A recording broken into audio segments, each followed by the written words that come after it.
Hey there, story fans. Just a quick note before we start this episode. Emily's microphone recorded a bit on the loud side, so you'll notice her audio gets a little distorted at times. Sorry about that. Also, due to scheduling, this episode is a little shorter than usual, but stick around at the end for a special preview of our next episode. Okay, enjoy the show. I gotta say, I'm curious what an Irish computer driven by potatoes would. I'm into it. Would be. I like the idea. Everyone that says they like my pitch, I feel is teasing me. I feel like I'm being bullied right now. It's reverse bullying because you're complex. I think you're doing a great job. You're really How doing dare you? You hit the assignment perfectly. This is what toxic positivity feels like. You're doing like so good though. Yeah. Seriously. This is So amazing. good. Oh my god.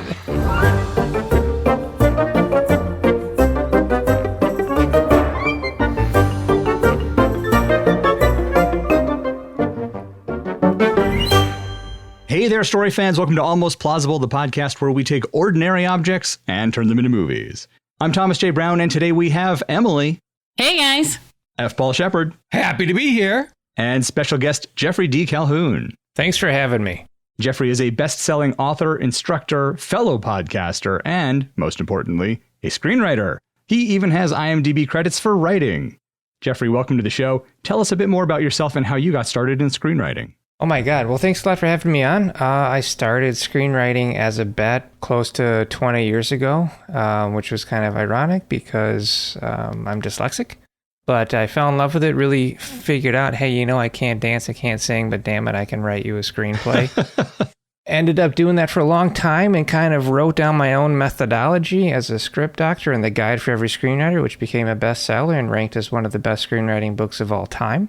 Wow. That kind of worked its way into my podcast, the Successful Screenwriter Podcast, where I have a website where people can go and kind of make it their hub for screenwriting.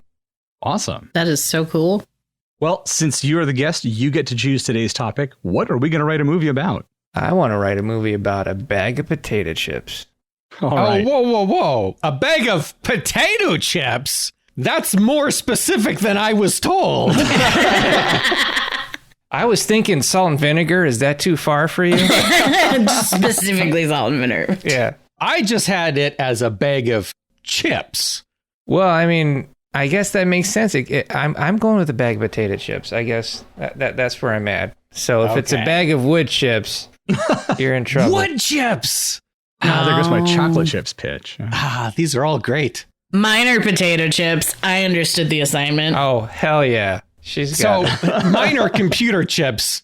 I'm the only one. I'm the odd person. Wait a out. minute. A bag of computer chips. Yes. Can I ask you where you're buying a bag of computer chips? Is this the apocalypse? What's happening right now? My first thought was whatever's the first thing that comes to mind. That's what I'm going to write the pitch on.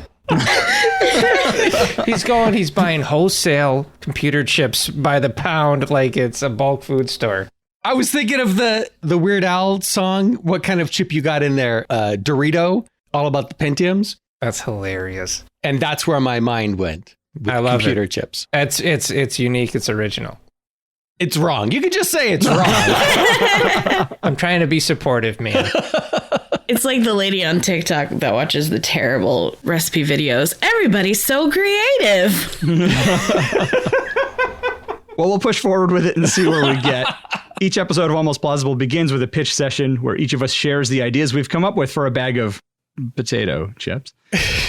Together, we'll pick the pitch we like the best and develop it into a story. Geoffrey, tell us the pitches that you came up with for Bag of Chips. I think I straight up overdeveloped this because I got like a title and everything. Oh, wow. That's fine. It's cool. So here's my pitch. Deep in the cellar of a food factory, a researcher is trying to cure world hunger. And while eating his own lunch, he accidentally spills his chemical workplace onto his bag of chips and grants it sentience. But here's the problem. The bag of chips now has taken its task of feeding the world in the opposite direction, where it has to breed and multiply into more little baby bags of chips. But the only way it can do that is by sucking the salt dry from humanity. I call it the salting. I am so sold. There should be an assault joke, right? Assaulting. Assaulting? That's good. That's the sequel, sir. You're getting ahead of me. Okay, all right. So that's my overly developed horror comedy pitch. All right, Emily, you said you had a potato chip pitch. Let's hear yours. I do. Troy is visiting his best friend Darren for their weekly bro lunch. Troy is trying to convince Darren to go to a music festival that coming weekend, but Darren has plans to propose to his girlfriend, and he shows Troy the ring that he just picked up that morning. Troy, being the self-centered man-child that he is, starts ribbing Darren about the impending engagement and swipes the ring, refusing to give it back until Darren agrees to postpone his plans and have one last boys' weekend at the music festival. Darren isn't having it and demands the ring back.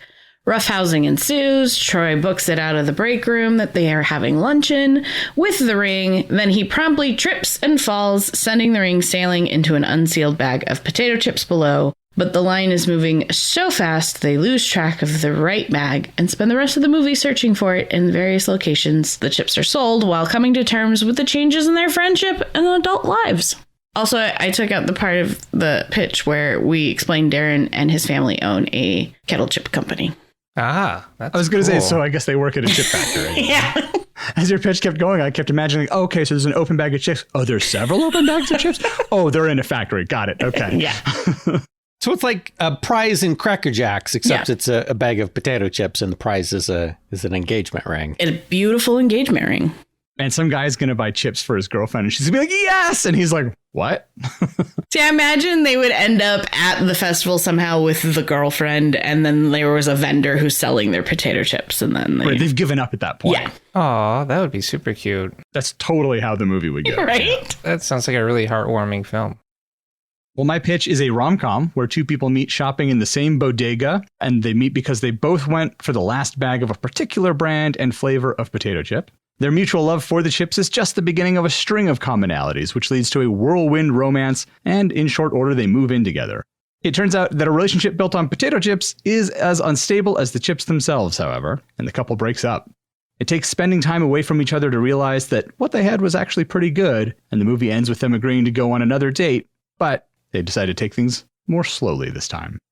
What's the flavor of chips? Good question. Well, we were assigned salt and vinegar earlier, so Yeah. I guess it... Excellent. Excellent. I mean, that's not a very rare flavor, No, it's though. not. Maybe it's one of those ones from another country, or one of those limited edition ones. The biscuits and gravy lays. Oh my Right, God. yeah, exactly. There you go. Oh, I can't even. That would ruin any relationship. Right? That's why they thought they would be such a good pair. They're like, what, you? Well, nobody likes these. That's hilarious. Thought I was the only one. Well, that's my pitch. Shep, what do you have for us? Okay. The prompt was a bag of chips. Keep that in mind. The 5-second pitch is a hacker is set up to take the fall after helping steal a bag of experimental computer chips from a high security tech company.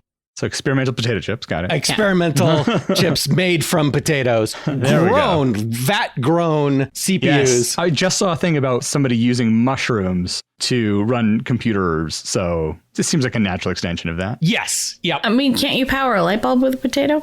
Yes. Self-powering CPUs. There Now, we go. Emily, you're on to something. That are flavored. Mhm. If he licks the chip, puts it into the computer. Who needs thermal paste? Just saliva. Yep. Just right there. Yep. Well, you've sold me on it.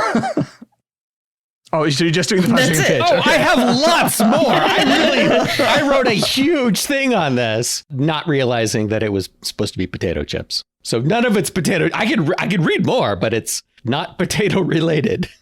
This is the best writer's room I've ever been in. Well, was there a particular pitch that jumped out at anyone? Well, we know I love horror comedy. I mean, Irish lickable computer chips is definitely not something that's ever been done on the market. I didn't realize that they were Irish, but now that you've said it, Makes sense. In my mind, he woke up screaming in the middle of the night, Irish potato computer chips.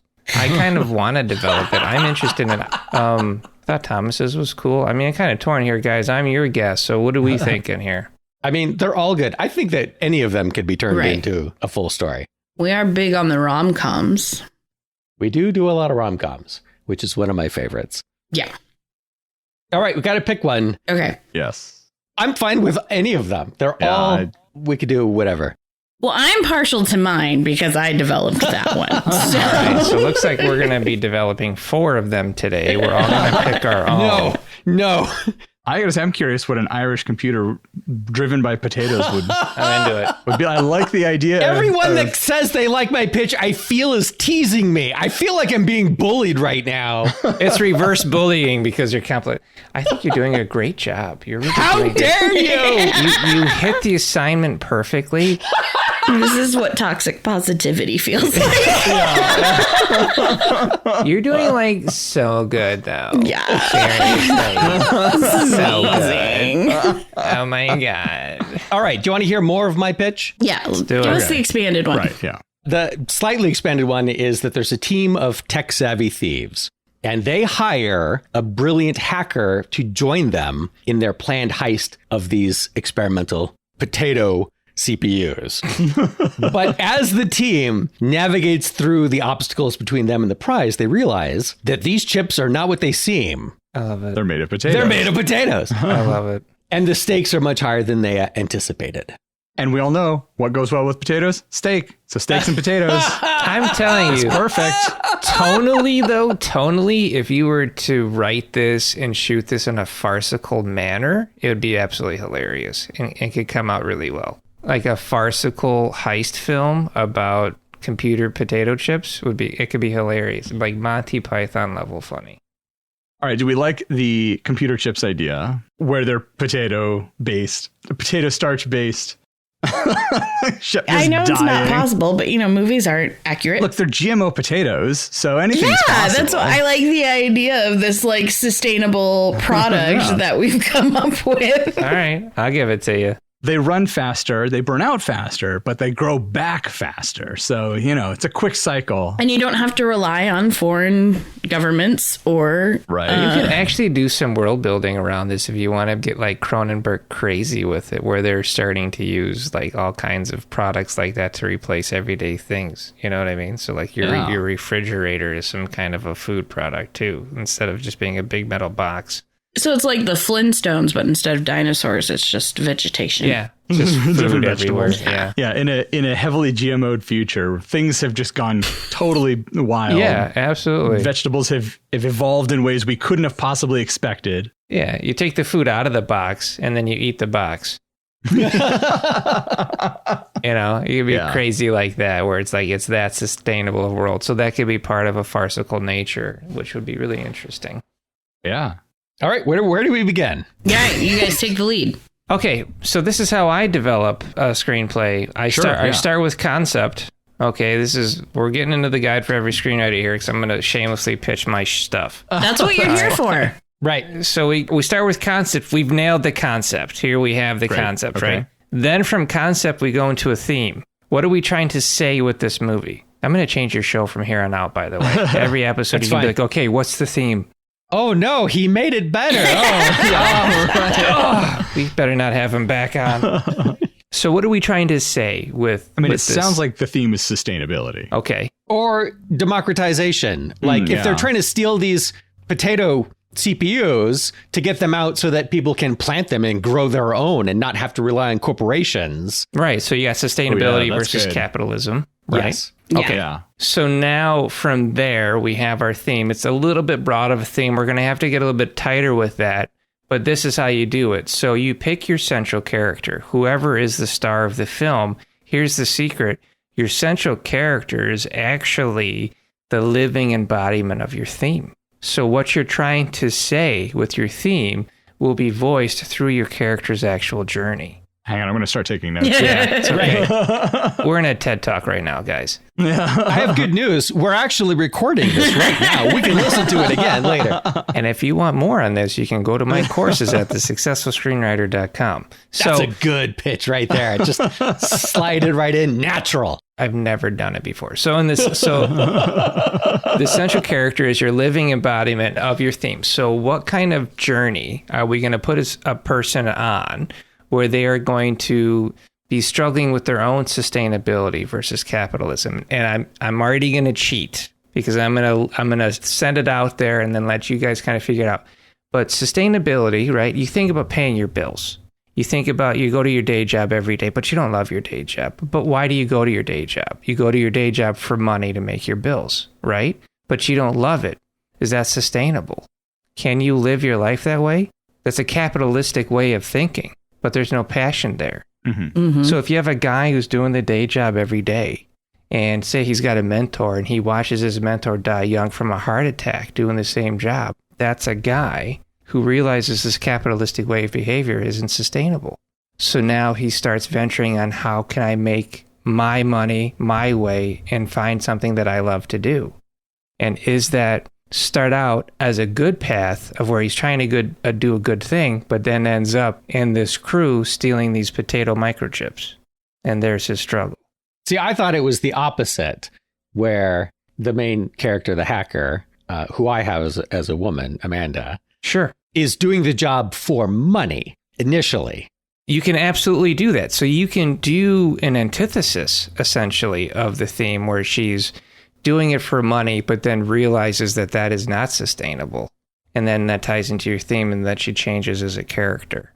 What's important with the central character going through a journey of a story is that the central character doesn't need to become a better person. They just need to change. And they can change for the better, or they can change for the worse. As long as it somehow reflects your theme, that's what's important. Right. So she could become a complete monster by the end of the movie if she just starts out as a simple thief and then does the whole like Breaking Bad route. You could absolutely do that. Let's take a break here, and when we come back, Geoffrey will continue to school us as we create our story about a bag of potato chips.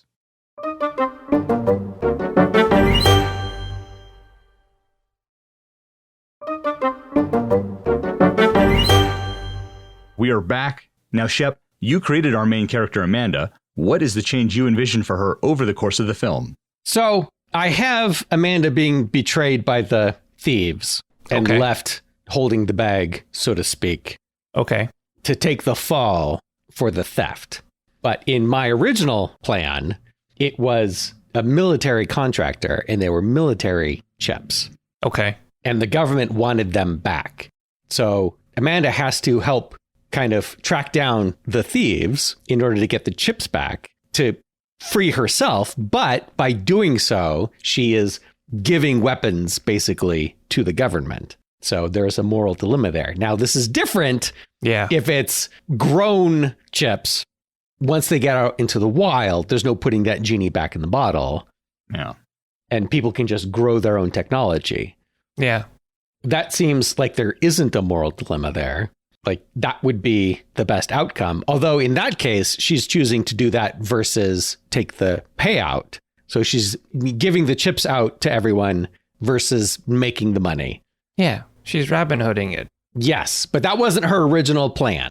Okay. So in story structure, a character in the first third of the movie, the beginning, a character lives their life as is normal. They have a certain amount of tools and techniques they can use. If we break Act 2 up into two halves, the first half of Act 2 is that character trying to solve the problem with the tools that they have. And then they inevitably fail by the mid-Act 2, which is essentially what we call like a death and rebirth of the character. And this can be a physical, emotional, spiritual, it could be a financial. There's some kind of a death and loss of that character. Because everything they've been trying to do up until this point, they've been trying to use the techniques that they used to have. So when they hit this moment of loss, then the second half of Act 2 is this character learning new tools, secrets, trades, and knowledge that they can use to defeat the problem. So that would make sense then if she is this thief and she's using all these tools, and by Act 2 something happens terrible at the midpoint, she's been betrayed. Now she has to learn new skills and techniques to solve the problem. Okay, so the next step, you would develop the supporting characters around the central character, a couple of them, because the supporting characters all have their own subplots. Here's the really sexy thing. Subplots also reflect different aspects of the theme as a thesis or an antithesis of it. So she could have a friend who is with them all the way and then betrays them, right? That's a theme. They could make an enemy a friend who then helps them throughout it. helps them change and grow, and also again reflects that theme. So you start building up supporting characters. I don't expect us to do that right now, just because we're on a time crunch. But those are the kind of the building blocks of basic structure and storytelling. And then you can bring in subplots like a heart plot, an antagonist plot, and a supporting character plot. And that can all come together and make the cake. Okay, so based on what you've said, I'm thinking, so we have the main character, Amanda the hacker, who's hired by the team of thieves. So we have the charismatic leader of the thieves, Steve. It's always Steve. No, It's always Steve. But he seems like a good guy at the beginning, and he and Amanda get along really well. But he does betray her, or betrays the whole team, whichever would be more effective. Mm-hmm. And at least Amanda is left behind and ends up in the custody of the feds. Yeah. Now, Amanda is on board for tracking Steve down, not just to clear her name, but to kind of get revenge on this person that has betrayed her for money. But she can befriend the agent that's working with her. Like you said, an enemy becoming a friend. So the agent is kind of an enemy. Yeah. But they can be friends by the end. But, you know, what does that turn into? Does the agent let Amanda go somehow? Is she going to, you know, go off the grid? That would be part of their arc. So Right. that agent would have their own arc, their own subplot. Are they a really by the book, by the numbers guy or girl, doesn't ever let anybody go, but by the end realizes that by letting the central character go, it is for the right thing because it is for sustainability, and that will give justice and a new meaning. So it is all part of that subplot. I think that's very possible. I love the fact that the antagonist is named Steve because I've never met a Steve I didn't like. Well, we do antagonist Steves a lot. Steve is our go-to name. That is absolutely awesome. So you could also have, with the betrayal of Steve and Amanda, and the rest of the team kind of follows Steve, right? Because they're part of that. He's the leader of the crew, so they're his crew. Right. But Right. they could also end up being sort of jolted and jaded by this betrayal because that's not what they signed up for either. And so they could come back instead of like it being a law enforcement agent. It could just be the other members of the team coming back to help her. Or she's trying to track Steve down and is reaching the team members one by one, Kill Bill style, trying to get closer and closer to Steve. Well, I like that. I would even look at personalizing it even more so that the betrayal of Steve happens in some kind of a death of someone close to her, so that it isn't just about financial loss for her. It's personal. Maybe she was dragged into this by somebody that needed help and was desperate and tried helping, and then that person ends up being killed. But I would definitely consider personalizing it somehow. Or you can go crazy with it, man. Does she have a sick relative that she needs the money for and she doesn't get the money and they die? And so now she's lost everything. And so Steve turns into this monstrous figure in her mind that she has to find and get rid of. So there's a lot of really, you could take it some dark places. You could take it some more heartfelt places. So this betrayal that Steve perpetrates, is that early in the movie or is that the mid-second act turning point? It's the mid-second act turning point because it's after the heist. Okay. Steve gets away with the chips. Yeah. So is the heist happening at the beginning of the second act then? Yes, Yeah. the second act is the heist. Right. The first act is getting on board with the team and rehearsing the heist. Yeah, first part of Act 2 would at very least be the heist in progress, because whenever you go from first act to second act, there's a set change. So you leave Tatooine and you're in space flying to the Death Star. Like, that's Act 2. So it definitely would be in the heist itself. Well, I think you've got something here with this fun heist film that can be done in a pseudo lighthearted way. Or it can go dark. I mean, because some of the stuff is getting pretty dark, so it may not be as farcical as at first thought. So it could be dark. It'll definitely be one of those movies where you see the previews and you're like, oh, that looks hilarious. And then you go see it and you're like, what the fuck did I just watch? Sometimes if you go super dark, it becomes funny again. Right. This is true. So it's instead of Amanda having like a young cousin who needs an operation or they'll die or they'll be blind or whatever. it's Amanda needs money to save an orphanage, but instead it burned down and killed all the nuns and all the orphans because she didn't have the money to fix the wiring or whatever. Yeah, that's great. So you have like the feds, when they're interrogating her, explaining, here's what happened while you've been in custody. So after she's betrayed, what does the rest of that second act look like as she's struggling to adapt and reeling from, this betrayal? I mean, I'm thinking she goes to an ancient wise, if we want to go totally cliche, she finds an ancient wise man that speaks in riddles. Is it a farmer? More than likely an organic farmer at some farmer's market. An organic Irish farmer. Right. Who's growing non-GMO potatoes. Yep. They're just potatoes? Everyone's trying to buy them was like, so what does it do? Yeah. You eat it. Yeah, but what else does it do? So, I would say probably goes back to figure out what she needs to do to find these circuits and take her revenge. Right. Just to find the first person on the team to move down the list. Mm-hmm. How does she get out of federal custody? Or does she not? She has the agent. Well, she just eats the lock off the door. 'Cause it's... She eats a potato into the shape of a key and then unlocks it. We're killing it. She manipulates the agent into assisting her. He unwittingly is helping her murder these people, right? Isn't that what we're going with? Kill Bill style, she's going through. Because I have a title, by the way. Oh, what's the title? Lay it on us. Nightshade. Nightshade. Is that her hacker name? Sure. I mean, you could just have that be her hacker name and don't draw explain attention it. to it. Right. Yep. Don't explain it. It's just a thing. And that's the name of the movie. Nightshade. That's just like how it was in Swordfish. Wow, that was a deep cut. So Act 3 would be the big confrontation.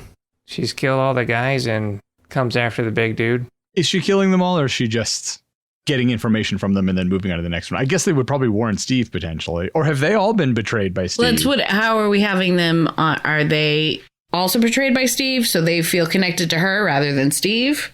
If in the first half of Act 2, she's like using her skills and then she gets betrayed and now has to rely on new skills or doesn't have the skills that she needs to be able to get the chips back. Maybe what she's doing is gathering up all the other people who have also been betrayed and collectively they will use their skills.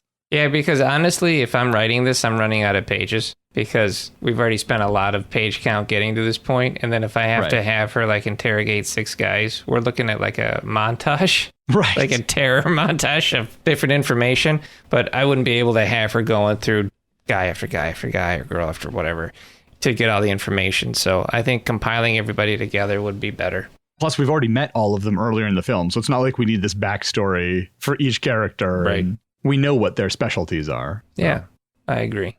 So Steve has the chips, or has he gotten rid of them somewhere? I mean, he's got to have them, right? We need to get... Does she get them back, I suppose, is a question worth answering. I think that we said that the goal was that they would be distributed to the public in some way. She's Robin Hooding the chips. They're not going back to the corporation or the government or whoever. Honestly, I think she gets the chips and they get distributed in a bag of chips. They go into a potato chip factory and they drop them into one of the open bags. And then there's a couple that's going to get married. Right. There's this odd couple that meet over one of the bags of chips and fall in love into a toxic relationship as well. Yeah. Right. So we're just going to bring it all together. So to answer your original question, Steve must still have the chips, but there's got to be like a clock on this. He's about to sell them to some foreign investor or whatever, and they'll just be at some other corporation overseas. And so they have to retrieve them before that happens. That's the plan. Yeah, that's good. A ticking time clock is great to keep stakes going and keeps the pace going. Yep. Especially in a heist type of film. Especially in a heist film where the heist happens in the first half. And it's like, there's another, 45 minutes? How many movies is this? So at the end, Amanda is like eyeing one of the guys in the crew. You're like, now they're starting a rom-com. Obviously, she falls for the Fed because it's enemies to lovers. Right. Yeah, that's awesome. I feel like we got a decent story. Yeah, okay, so let's go over the story again. Just do a quick recap. All right. So in a world where vegetables have been wildly modified, there is this brilliant hacker, Amanda, and she needs money quick to save that orphanage full of orphans and nuns. With the bad wiring. With the bad wiring. Very important. It doesn't cost much money to hire an electrician, but she needs some. And so she gets hired by this team of thieves and their leader, their charismatic leader, Steve. They plan and practice and rehearse this heist of cutting edge, potato-based, lab-grown computer chips.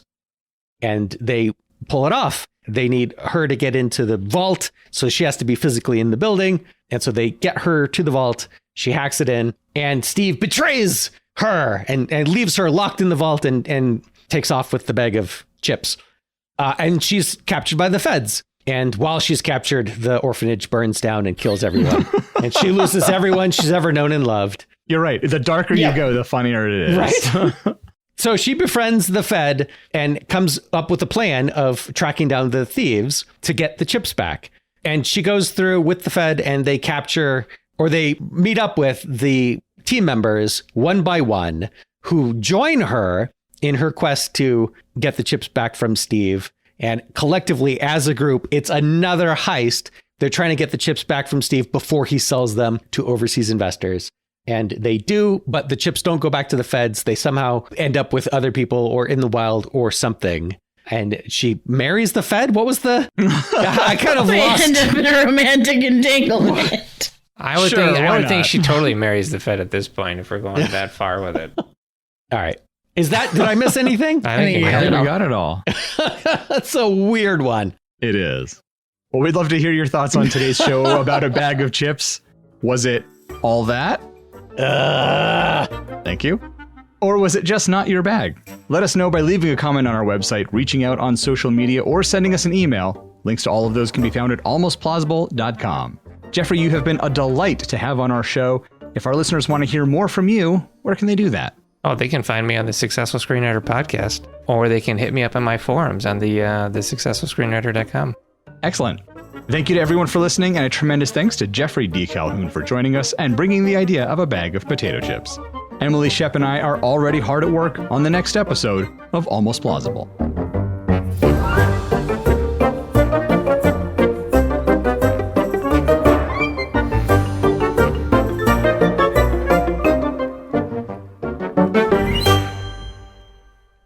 That's it for Bag of Chips, but starting right now is a special preview of our next episode, Axe. Is this person somebody that he's not tight with anybody in the group? He's just kind of a journeyman from another part of the country who's here for this season or something? Yeah, they like know of him because he's been around before, but Right. they're not like But he's not best close friends with buds. anybody. Yeah. There's no bromance there. Is there a bromance in this? Is it going to be a rom-com? Oh, I mean, knowing us. It's the story of a young greenhorn falling in love with a Wendigo. They come from different worlds. He was a greenhorn. It was a Wendigo. Theirs was a love forbidden. This summer in the Pacific Northwest. This summer and every summer. Yeah. Don't judge us. We're very lonely out here in the woods. That's the tagline of the film. It's lonely in the woods. I saw a curved stick. One time with the curved stick. You'll never let me forget it. So do we want a character who disappears early on and then comes back a couple days later, like shell-shocked? Ooh, that's a good plot. Okay, who was his partner? Where was his partner? Or did they both disappear and only one shows up later, shell-shocked? I think that works. You miss a team together. Right, they're all in two-man teams. Are they? I mean, maybe the more experienced guys aren't. No, because the foreman knows something might be going on. He's making sure everyone's on two-man teams. Good call. So then, is he comes back. Oh, so they hear this noise and they're all anxious. It's night. They hear this noise and they're all getting ready. And he bursts through into the clearing or whatever. Right, with the foreman's there with the shotgun, ready for whatever. Nearly shoots this guy. Right. And he comes in and he's telling them about how it's like, oh my God, it's a monster or whatever. I've seen it. He's describing it. And everyone's kind of looking at each other like, what? Wait, what's going on here? And the greenhorn's like, all right. Because they've been ribbing them for a couple days now. Yeah. They've heard the tall tales around the fire. They're like, all right, guys, this is like, I mean, I'm impressed, but this is like a really huge lengths to go to try to pull one over on me. And it's not working. So you went to all that trouble for nothing. And the guy is like pissed off at him because he watched his friend be murdered by this monster. So then does the monster grab him right then? And the foreman fires on him? Because that's been done too many times. Yeah, that's too on the nose. Yeah, if the monster is at the camp, the movie's over. Now, do the more experienced loggers have experience with monsters? You got to know someone that knows the story to tell it to the other people, including the greenhorns, the audience surrogates. Yeah. I feel like it's a story they've heard. Yeah, they all know a guy who knows a guy Right. that this happened to. If the guy who comes back into camp is gone for 2 days, how many people have died since they got to camp? Just his partner? Yeah. Or do you want someone else to die between That's what the I'm time thinking. that they disappear and he shows up again?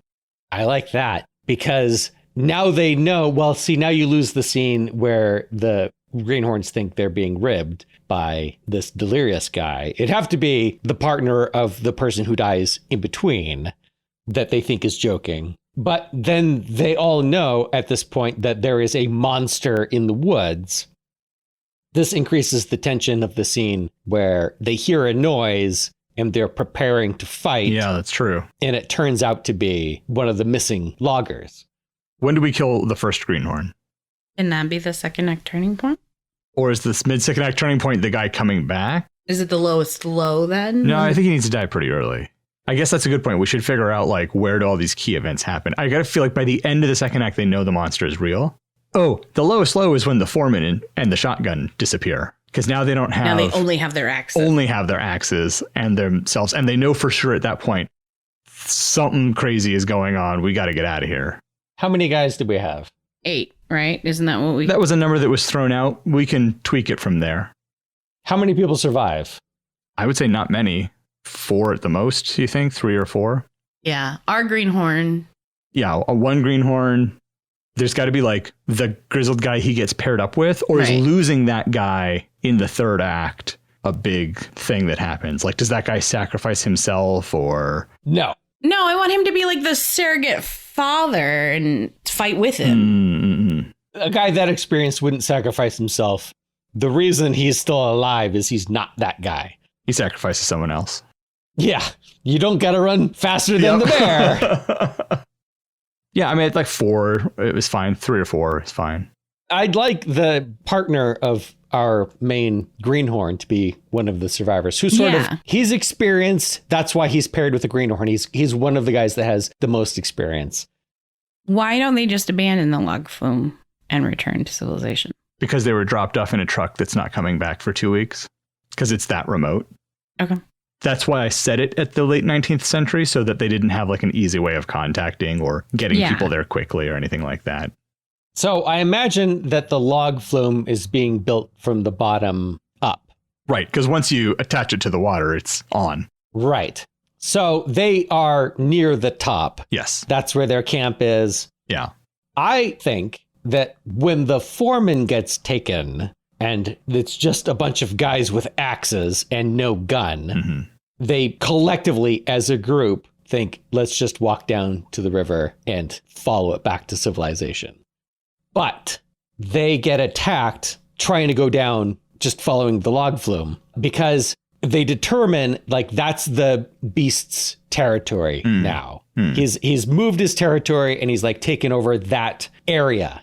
So they can't go through his territory on foot. They will be killed. So they have to finish the log flume to ride the They logs. have to finish the log flume to go fast enough to pass through that area. Like it. And apparently they go really fast. Yeah. So you can still have that tension at the end when they're going down the logs and the beast is there grabbing some of them, They thought they were going to make it. Yeah. They built the log flume and they're riding to freedom. But I could totally see a scene where it just goes like, it jumps and is sort of like flying across and grabs a guy off of a log and just like goes clean over the log flume and takes a guy off the log behind them. And they're like, oh shit, or in front of them. Yeah, and they're stuck. They can't do anything. You can't do anything. What are you going to get off? They can't go back. They can't get off. So this explains why they're stuck, why they have to finish the log flume, why they can't just hike out of the woods. I like that. That's a really good tension. And also, the whole audience knows exactly what's going on because the whole group's stuck together. Yeah. You don't have people going off on their own, like in a horror movie, to die needlessly. I'll be right back. Everybody is sticking together as a group, and they still can't make it through because all they have is axes. That's just a little snippet of our next episode, and you don't want to miss how it ends. Be sure you're subscribed in your podcatcher of choice so you don't miss the exciting conclusion to the next episode of Almost Plausible.